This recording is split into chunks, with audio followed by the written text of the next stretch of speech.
नमस्कार, रूबरू देख रहे हैं आप और मैं हूं आपके साथ शिवानी रतूरी। देश के हर कोने में शांति का चेहरा ओढ़े बैठे खतरे अब बेनकाब हो रहे हैं। लेकिन सवाल ये है, आखिर ये साजिशें कितनी गहरी? कौन है वो लोग जो इसी मिट्टी में पलकर, इसी देश का नमक खाकर, इसी देश के खिलाफ जाल बुन रहे हैं? उत्तर प्रदेश में लगातार खुल रहे आतंकी नेटवर्क के नए मॉड्यूल एक खौफनाक सच सामने ला रहे हैं। विदेशों से फंडिंग, अंदर से साजिश और निशाने पर देश की सुरक्षा। हमारे बीच रहकर आम चेहरे के पीछे छिपे ये गद्दार कब, कहां और कैसे वार कर दें, इसका अंदाजा तक लगाना मुश्किल है। ये सिर्फ कानून व्यवस्था की चुनौती नहीं है, देश की एकता, सुरक्षा पर सीधा हमला है। देश की अहम जानकारी ली जाती थी, पुलिस बल गतिविधियां बताई जाती थी। ये लोग कितने खतरनाक हैं जो हमारे बीच रहकर ऐसा भेष डालते हैं कि सामने वाले को भनक तक न लगे और ये प्रदेश में दंगे की स्थिति फैला दे, प्रदेश को दंगे की आग में झोंक दे। क्या कुछ चल रहा है, कहां कहां ये नेटवर्क पल रहे हैं, आइए जानते हैं विस्तार से। देश में फैलता आतंकी नेटवर्क, अंदर से साजिश, बाहर से फंडिंग। देश भर में जासूसी नेटवर्क चलाने वाले गिरोह के सदस्यों की गिरफ्तारी के बाद एक से एक चौंकाने वाली नई जानकारी सामने आ रही।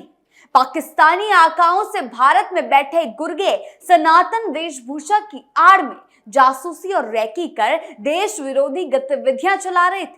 कई नाम धीरे धीरे सामने आ रहे हैं जो ये बताते हैं कि कैसे एक नहीं, दो नहीं, कई लोग इस नेटवर्क से जुड़े हुए हैं जो एक बड़े दंगे की साजिश का प्लान बना रहे थे। योगी सरकार ऐसे लोगों की गिरफ्तारी में जुट चुकी है और उन्हें सलाखों के पीछे फेंकने का काम कर रही है। क्या कुछ खुलासा हुआ है गाजियाबाद के मामले में? कैसा इसका कनेक्शन दुबई से जुड़ चुका था और अब लगातार खुलासे क्या क्या हो रहे हैं? क्या कुछ चल रहा है? क्या इरादा था इस मॉड्यूल का? देखिए रिपोर्ट। सोशल मीडिया बन रहा था हथियार। देश में आतंकी गतिविधियों को अंजाम देने के लिए अगली प्लानिंग दुबई में होने वाली थी। किसी बड़े आतंकी हमले की घटना को अंजाम देने और रेकी के लिए हापुड़ के अजीम और सुहेल को पाक गैंगस्टर शहजाद भट्टी ने दुबई बुलाया था। दोनों जल्द ही दुबई जाने वाले थे, जहां नए हैंडलर से मुलाकात कराई जानी थी। फिलहाल पूरे प्रकरण में खुफिया एजेंसियां और आईबी देश भर में फैले इस नेटवर्क को ट्रेस करने में लगी हुई हैं। एटीएस, आईबी और बाकी खुफिया एजेंसियों ने आरडीएक्स सप्लाई करने और कैंट क्षेत्र में सोलर कैमरे लगाने का खुलासा करते हुए कई आरोपियों की धरपकड़ की। आरडीएक्स सप्लाई में अंबाला से अकबर अली, मेरठ के अनस और जगबीर की धरपकड़ हुई। आरडीएक्स का एक पैकेट सप्लाई करने के लिए हापुड़ के अजीम राणा को भी लगाया गया था, लेकिन इससे पहले ही एटीएस ने आरोपी और उसके भांजे आजाद अली को दबोच लिया।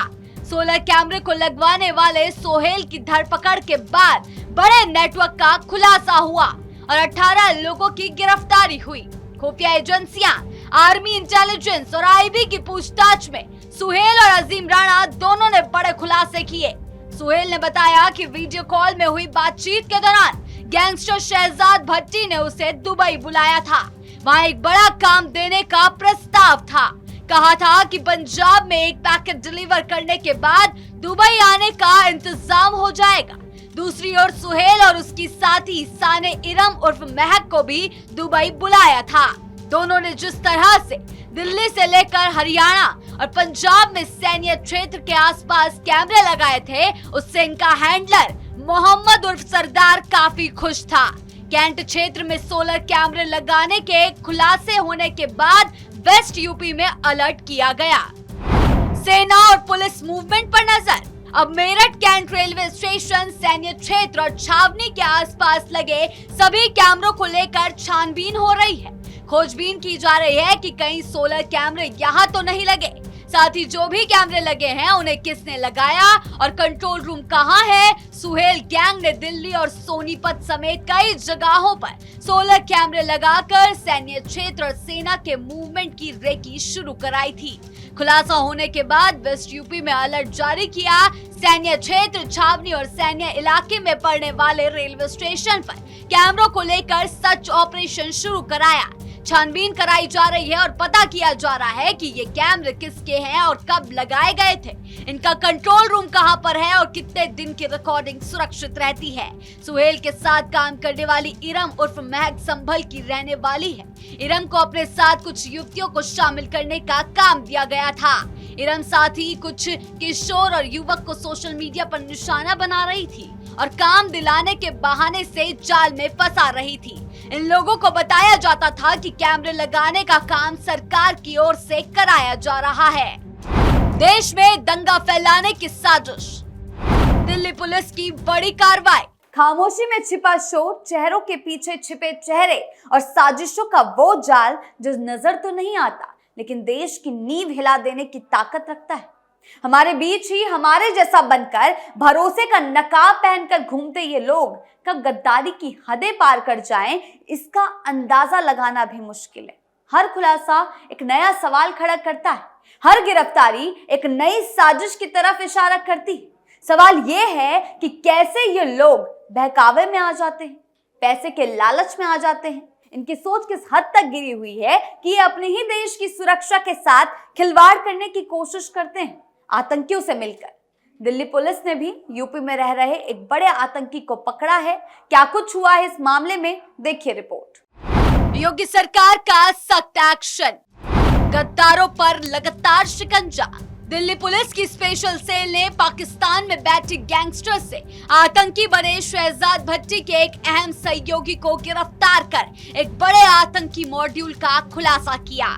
पकड़ा गया आरोपी हरमनदीप सिंह उर्फ हरमन है, जो उत्तर प्रदेश के रामपुर का रहने वाला है। पुलिस के मुताबिक आरोपी सोशल मीडिया के जरिए पाकिस्तान में बैठे हैंडलर से संपर्क में था और उनके कहने पर भारत में गतिविधियां चला रहा था। दिल्ली पुलिस को जानकारी मिली थी कि पाकिस्तान में बैठा शहजाद भट्टी भारत में आतंकी वारदातों की साजिश रच रहा है और इसके लिए युवाओं को सोशल मीडिया के जरिए फंसा रहा है।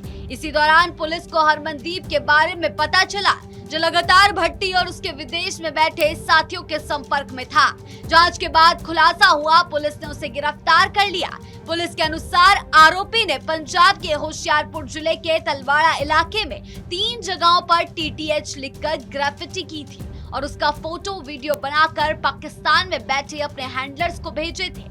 पुलिस ने उसके पास से वही स्प्रे पेंट की बोतल और मोबाइल फोन बरामद किया, जिसमें भट्टी और अन्य लोगों के साथ आपत्तिजनक चैट मिली। दिल्ली पुलिस की पूछताछ में पता चला कि पाकिस्तान में बैठे हैंडलर सोशल मीडिया के जरिए भारत के युवाओं को गैंग और पैसे का लालच देकर अपने नेटवर्क में शामिल करते हैं। पहले उन्हें छोटे मोटे काम जैसे जगहों की रैकी करना, वीडियो बनाना या ग्राफिटी लिखने जैसे काम दिए जाते हैं, जिसे इसके बाद उनसे बड़ी वारदातें जैसे फायरिंग या ग्रेनेड हमला कराने की साजिश रची जाती है। दिल्ली पुलिस की जांच में ये सामने आया कि आरोपी को रामपुर में पुलिस चौकी पर ग्रेनेड हमला करने का निर्देश दिया गया था।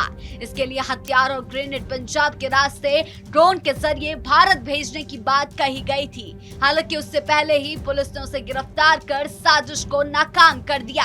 फिलहाल पुलिस मामले की गहराई से जांच कर रही है और इस नेटवर्क से जुड़े बाकी लोगों की तलाश जारी है। योगी आदित्यनाथ अक्सर जिहादी मानसिकता के खिलाफ सख्त कार्रवाई की बात करते हैं। इसका मतलब ये है कि वो उन लोगों के खिलाफ कदम उठाने की बात करते हैं जो कट्टर सोच रखते हैं, समाज में डर फैलाते हैं, हिंसा या नफरत फैलाने की कोशिश करते हैं।